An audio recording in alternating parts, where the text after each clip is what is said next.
years, they've been working with their students and developing robust curriculum for students across all stratas of education that are speaking to their interests and developing language skills, comprehension, math skills, and I'm sure you're going to hear much more when you go visit, when we listen to them later this evening.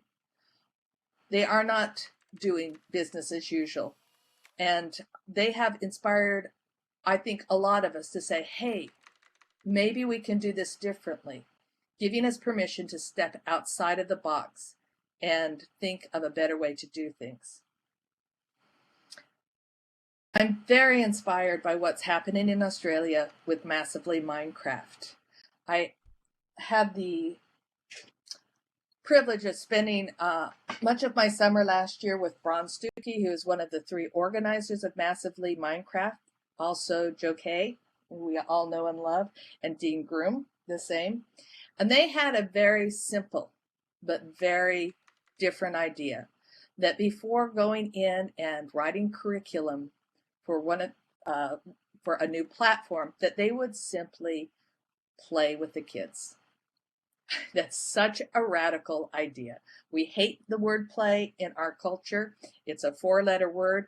We have to take it back because we know it is at the heart of learning. And what a brilliant move it was. At our school, we adopted their philosophy and we completely restructured what we were doing. Even though it had been highly successful, we decided we were going to take the summer off from trying to teach anything to our kids. We were going to redesign our classes. We went a little rogue, actually. We just opened the lab. We called it Epic Adventures, and we invited the kids to come in and play whatever game they would like to play. And we sat back and played with them. And what I learned astonished me. I've always taken pride in being able to push my students to really think and be creative, and doing that by building learning environments that challenged them and gave them those opportunities. What I found when I just sat down and played with them was that they went far deeper and were far more creative and challenged themselves to a much greater extent than even I would have imagined. They were building, working as communities to build home. They actually took over the wiki. I've done wikis for years and I've prodded kids, and some of them have taken to them. They actually took over the wiki and started building out their own information hub, just much as Dr. James G. talks about, that it's not the game, it's the community that grows outside of the game. They were researching cool projects that people were doing. They were researching mods. Some of them started working to develop their own servers, some even to write their own mods at the 5th grade level. What really surprised me is when I saw students developing games within the games. It had never occurred to me, and yet they were very complex games, and it was a very highly complex structure of play that they were engaged in. Kids gave up their recess time the last day of camp to come in and document it. And now I often see them using machinima without any prompt because they want to have a record of their build. And as we get updates and the world's changed, the play changed. And what we are finding by taking this philosophy of Massively Minecraft is that the kids are driving the learning in a way I have never seen in 30 years of education. If you are not paying attention to this virtual world, you need to be. And if you're not paying attention to what Massively Minecraft is doing, please do go see what they're doing. They've inspired us. That's a simple philosophy that has changed everything in our school. You can feel the energy when you come into our lab. And it is magnificent. It is where we want to be as teachers. It's where I want to live with my students. 3D Game Lab has a very interesting idea. While I hate the word gamification because oversimplified, I think it means taking a broken system and trying to shine it up, a tarnished old system, by putting a little fun on it. I think what 3D Game Lab was genuinely unique. They took a system that wasn't working of assessment based on a fail system. And they said, we're going to take what happens in games and we're going to create an interface where teachers or students or both can go in and set their own rubrics and for any kind of lessons they want to do based on the game ethic that you level up. You don't fail out. And please make sure that you see what they're doing. Again, thinking outside the box and creating something different. The fourth idea I want to talk about is something outside of virtual worlds, but a very important lesson to learn. I was privileged 2 weeks ago to be invited to participate when the Born This Way Foundation launched, along with Peggy Sheehy. It was rather an extraordinary experience for everybody that was invited to participate, because I've never seen anything like it. It was actually quite brilliant. Lady Gaga, who I knew very little about, my students had to teach me everything I knew, decided she wanted to do something about the way kids treated each other. So she and her mother were very serious about this, and they launched a foundation called Born This Way Foundation, or they planned to. We attended the launch. But they didn't just throw money at it, much like Zuckerman did with the Newark schools in New Jersey. He just threw a bunch of money at the problem. They did something very interesting. They contacted, I think the first point was the Harvard Graduate School of Education. And they got talking about how they could do this. They didn't want to just do something that was going to fail. So they really put their heads together and started thinking outside the box. Dana Boyd and John Palfrey and Lady Gaga's mother, who was quite brilliant. And they said, how are we going to do this? And they decided that they were going to bring a very diverse group of people to the table to talk about what they knew about this issue.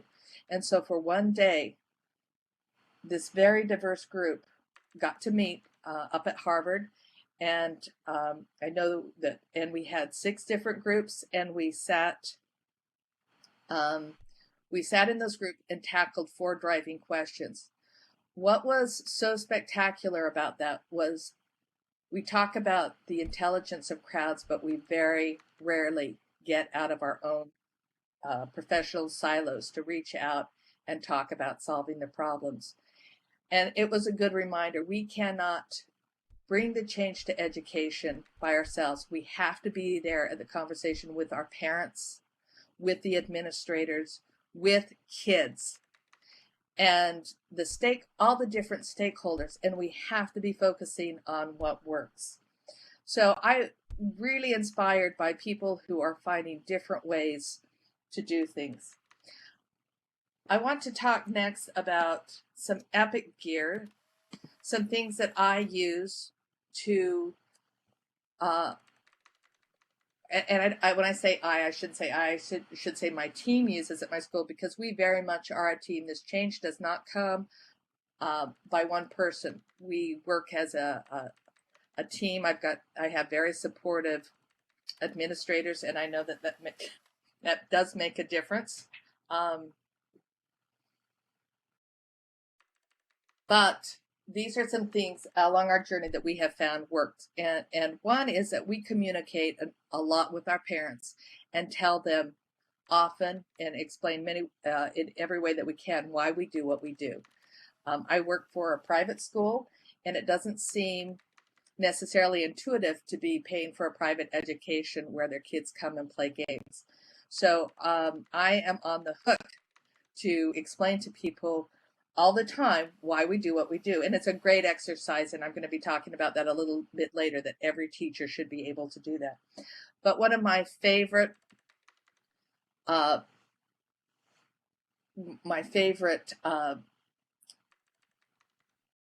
pieces of gear that I use to leverage change is the work of Ann Collier. Certainly she's not working alone, but what I love about Ann is her brilliance in communicating the real facts about online safety.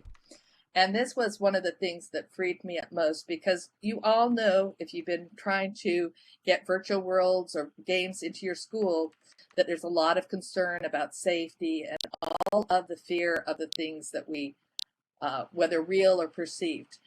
And so when through Anne's work, I was armed with facts and not just mindless fear. And what was even cooler is 2 years ago, Anne worked as the co-chair on the National Task Force for Online Safety. And the recommendations that came out of this group were really surprising. I was expecting a bunch more fear, and they did just the opposite. They said, we've got to stop the fear tactics.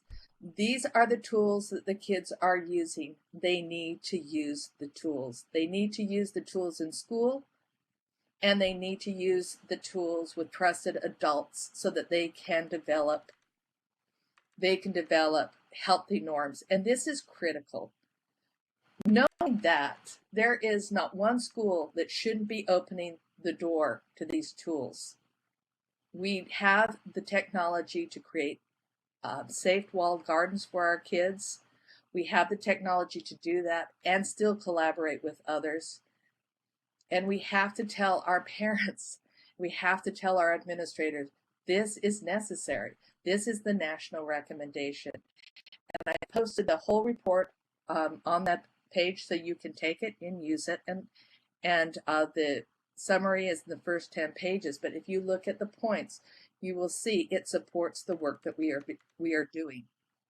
And so I think a lot of it is pointing out the rationale, and it is there. And that has made a tremendous difference in our school. I always remind the parents, we would never give our kids the keys to the car and tell them to go out there and be safe. We spend a lot of time giving them opportunities to practice. We teach kids good manners and social convention at home. We do that in school. If we're not in these spaces with the kids, how are we expecting them to learn them themselves? Surprisingly, they actually do far better than most of us would think they do, but they still need guidance. And for me, taking kids into these spaces when they're very young and helping them is important to help them do that. And it's also been important for me to understand how kids use technology. I've been surprised at how many times I've been wrong.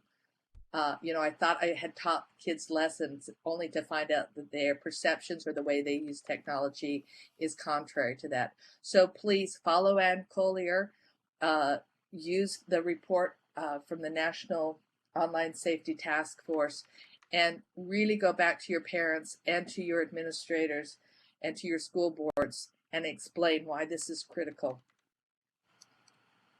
My next epic piece of gear comes from, a little surprisingly, Mark Prensky. And I know that Mark takes a bit of a, people have different reactions. He's done a lot of the important pre-working games, but he coined the phrase digital natives, which I think has run its course. But last year, he wrote a really important paper, and I haven't seen really anybody talking much about this outside of my small circle of friends. And he basically takes us to task that if we are talking about reform and we are not taking on the issue of curriculum, we will fail.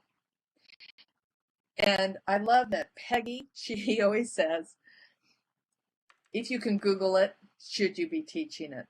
And I think that we have to push back on the system. I have to explain why I do what I do. I don't mind it. I think every teacher should do it. I think every teacher should be able to answer these two very, very simple questions. Why do we teach what we teach? And how is it relevant? And if you cannot answer that, then you really need to be thinking about what you teach. And this is the hardest piece, because we are all experts in our own little fields, and we are all feel very precious about what we teach, and it's hard for us to get outside of that myopic vision and see the big picture for the kids. Education keeps expanding, and yet, we expect the kids to master, some set of standards that somebody has set up as being important. When, you know, I don't know it. I don't really know that it is. I think that there are some essential things that we want our kids to know. I don't think we have had that discussion. I think it's time to start. So please take a copy of Mark Prensky's paper. It's quite long and detailed, but I think the content is really important and germane to this discussion. Most importantly, it's about playing with the kids, and it's going back to this philosophy of massively Minecraft and being in these spaces and understanding what play has to do with learning. I started my career in early childhood, and we understand in early childhood that when you set up your classroom, you have the house center and you have the doctor's office, because little kids naturally play and repeat what they see in the world around them, because that is how they process and that is how they learn. And yet play is something that we have choked out of our system as being unworthy. And anybody who really understands about learning understands the importance of that piece. I think that's what part of the piece why we all love being in these spaces, is because we get to play.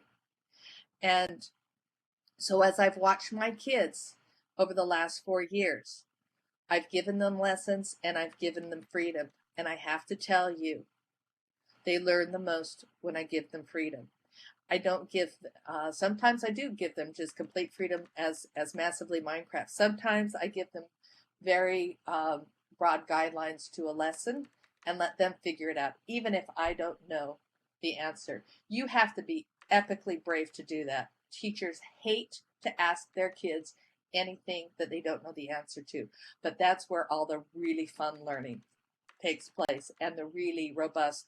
And maybe a few of you were here last year when my students presented their paintball field.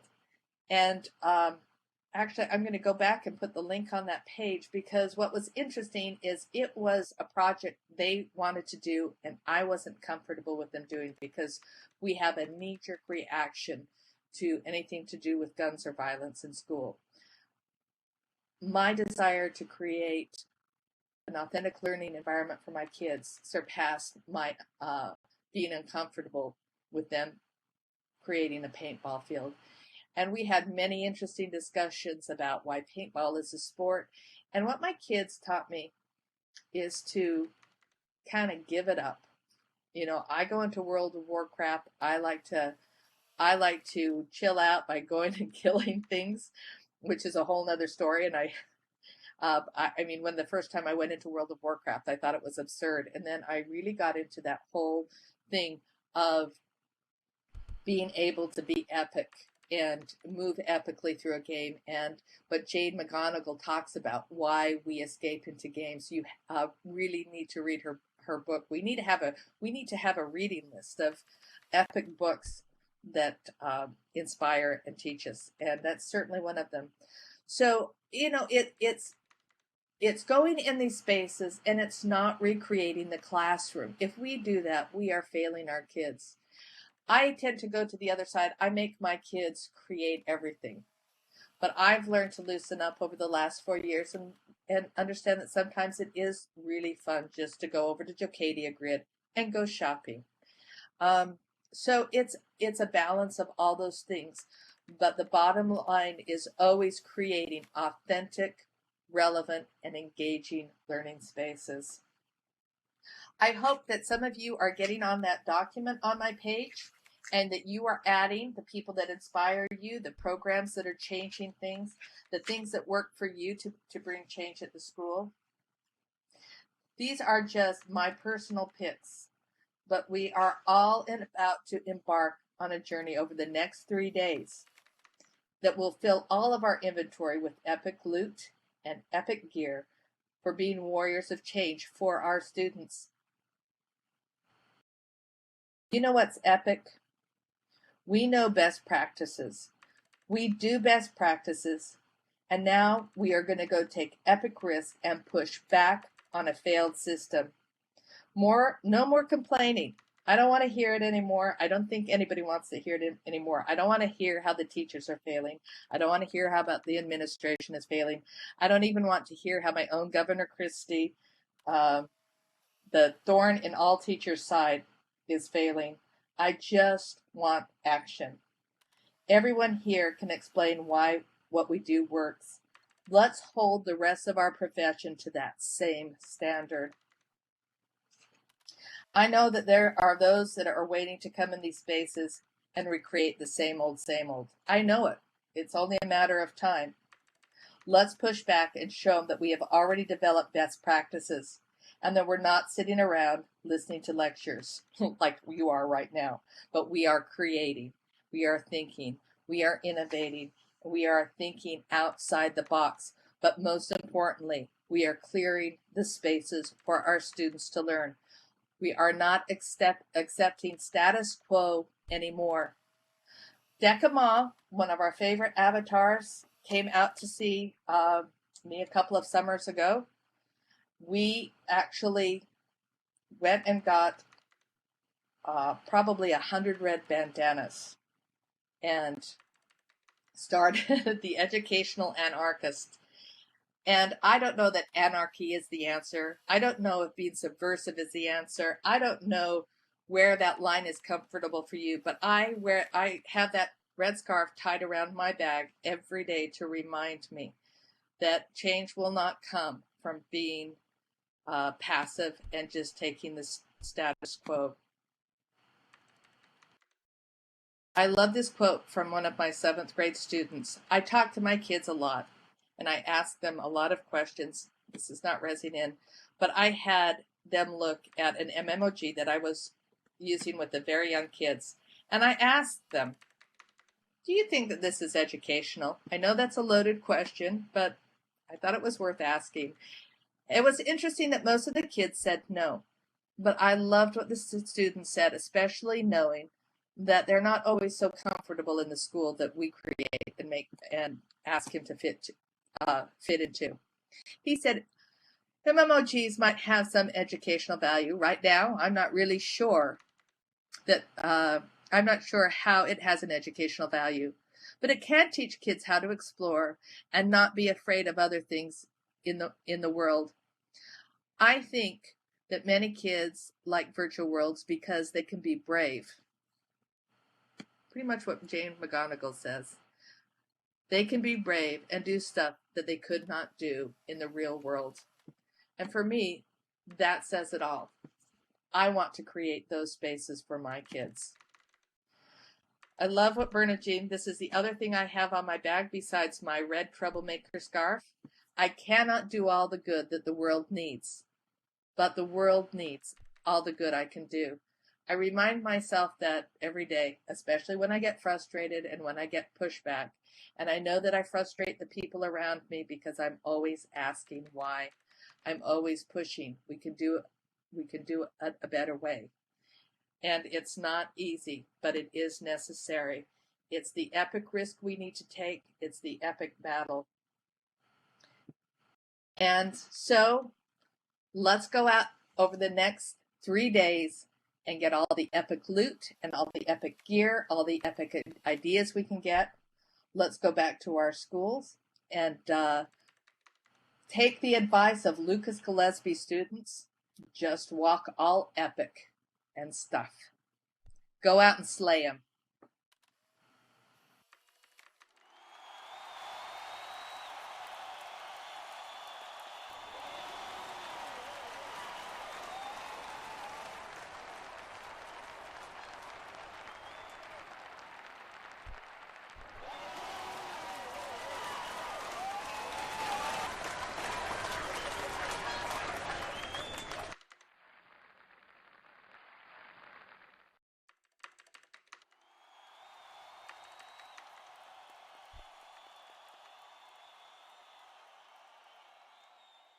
Treats cut out.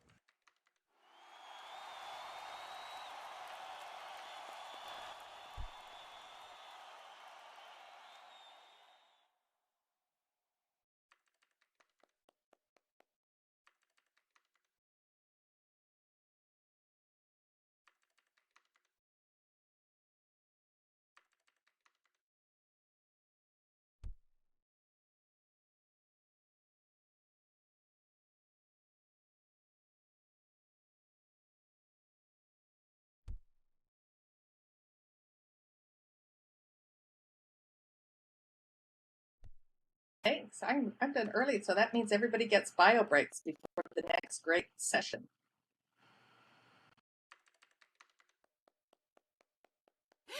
Knowclue. Okay, everybody go to her wiki site where she put up her thing. And while before you're running away, I do have an announcement that I can make about the poster session and the machinima session. So what I have here is I'm going to announce our nominees for our poster session. And now, if anybody hasn't gone over there yet, we have a poster session at 7 p.m. today over at EduCommons Alpha and Bravo. And this is our second year doing this. We have been asking educators and students to go in and take a look and come up with some nominees. We call this our participatory event because we're expecting you guys then to participate. What we did is we have 3 categories and then a people's choice. So I'd like to start by announcing the nominees. The nominee, me first participate. What are you talking about, Edith? Okay. So for our first category for posters is best example of educational practices in a virtual world.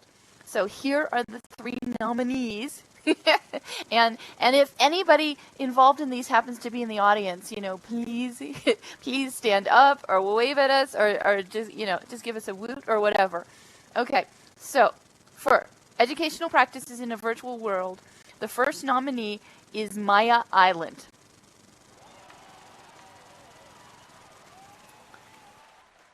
Okay? Yes. Maya Island. The second nominee is Undersea Observatory for OpenSim. Okay. And the third nominee is Jibe Unity 3D School Quick Start. So those are our 3 nominees for Best Example of Educational Practices, which is really, really cool. Okay. Now, for Best Interactive Display, here are the choices. The nominees are ISTE SIG VE. The second one is the SLAM system. And the third one, yes, is Musical Odyssey. So those are the 3 for the best interactive displays. The best use of conference themes, so Be Epic. Those are Virtual Pioneers, Musical Odyssey, and the Afghanistan Virtual Museum. So, the thing of it is, if you disagree with the judges, there is a 4th category called People's Choice. So go and vote for one that the judges did not choose. So, I'll try not to make this long and drawn out, but for the EDU Machinima Fest, there were 6 categories this time. So, here we go. Yes, as Abacus says, people's choice for all the rebels. Okay, for Machinima, the Be Epic category, where we asked you to do a machinima that showed being epic.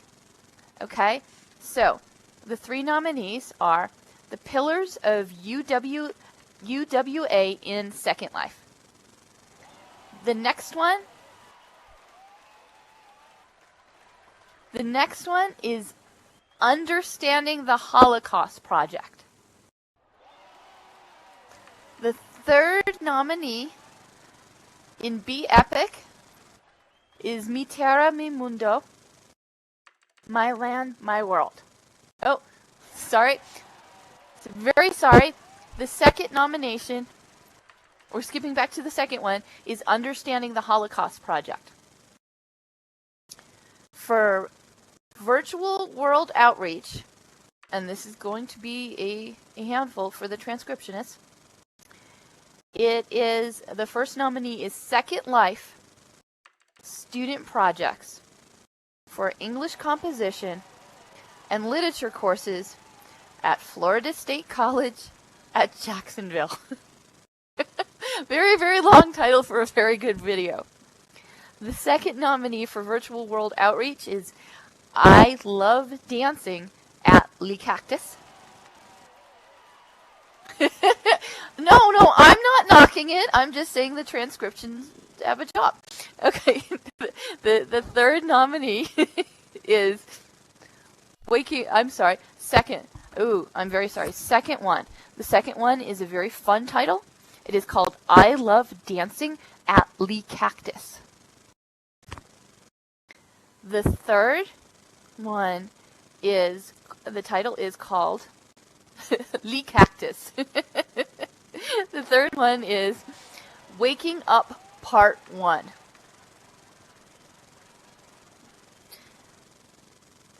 Now for the nominees for Best Educational. Here's the nominees for the Best Educational Machinima.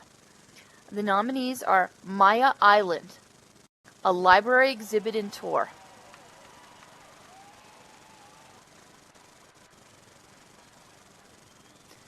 The next nomination is Avatar with a Keynote eye.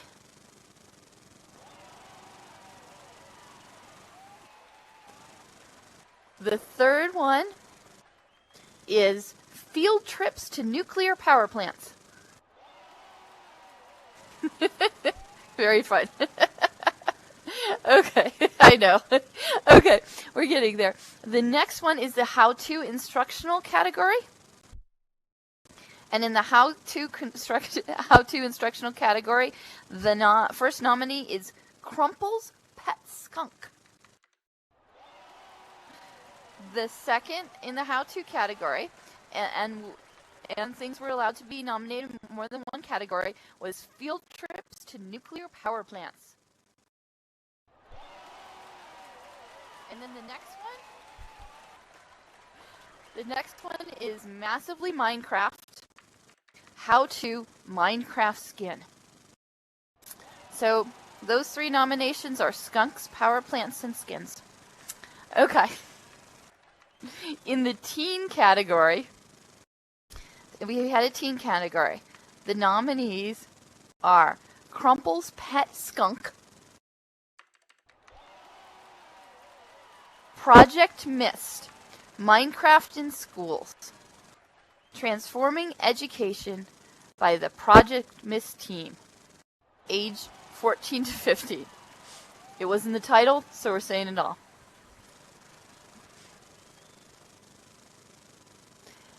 And then the last nomination for teen is Massively Minecraft. Check out what we made.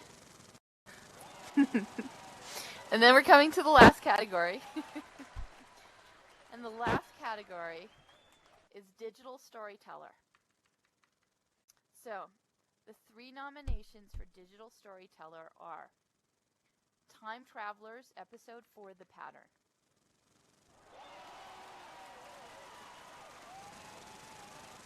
The next one is A Year in the Life.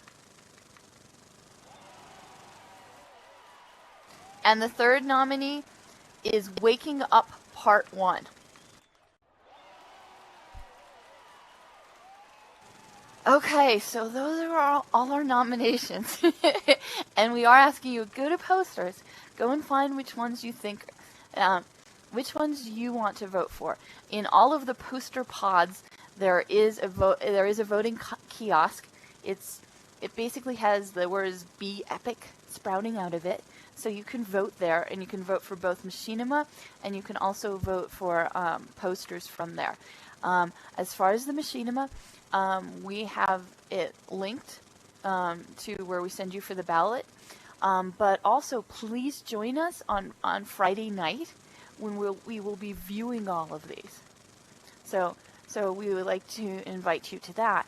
And with that, I'd like to end up by giving our keynote another round of applause. And please go over and visit her very own poster, her and her students. And there is the Massively Minecraft. So please go over and see that also. So I want to thank you guys very much. as Knowclue says, there's a little bit of a break, and then we'll do the virtual education roundtable. Joe Etzig, or as most of us know him, Iggy Onomatopoeia, will be back for that. And his title is Resistance is Futile. And you're going to want to be here because it is about talking and thinking about things and just moving forward. Everything that Knowclue was talking about, that's exactly going to be the next discussion because they are inviting all of you to participate. So thanks, everybody. See you back here in 5-6 minutes. Bye.